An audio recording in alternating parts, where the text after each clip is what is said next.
New tonight, executions are back on in Tennessee today after a 5-year pause. 75-year-old Oscar Smith died by lethal injection this morning at Riverbend Prison in Nashville. He was convicted in the 1989 murder of his estranged wife and her 2 young sons. 10 News reporter Ellis Roll joining us now in studio with more on the death penalty and the changes here in the state of Tennessee. Ellis? Yeah, John, Brittany, executions have been on hold for 5 years, first because of COVID-19 and then because of questions about how the state tested and administered lethal drugs. A 3-year pause followed COVID and the state switched from a 3-drug cocktail to a single drug, pentobarbital. A Tennessee man died by lethal injection after a 5-year pause in the state. Oscar Smith was put to death after murdering his estranged wife Judy and her 2 sons Jason and Chad in 1989. At a Thursday press conference, Judy's siblings gave a statement. Through our heartbreak, we are reminded of the devastating consequences of domestic violence.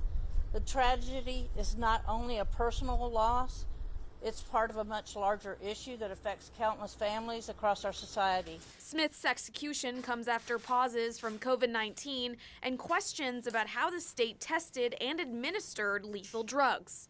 Several things happened with those drugs. 1, they often were not administered properly. 2, the drugs that were being used often were expired.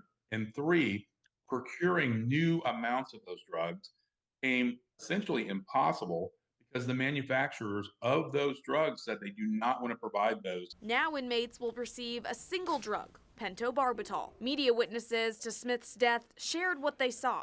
The line that I guess the drugs would come through, sort of coming out through the wall.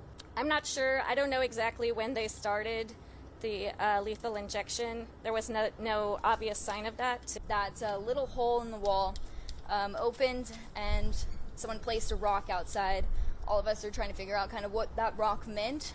Some people are saying that's when all of the drugs were pushed through. Several other Tennessee men have execution dates set in 2025.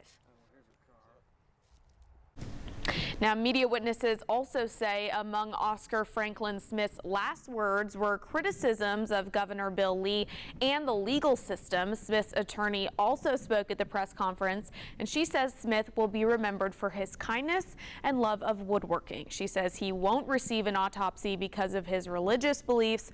Autopsies done on future executed inmates could show if there was any suffering during their death. John, Brittany.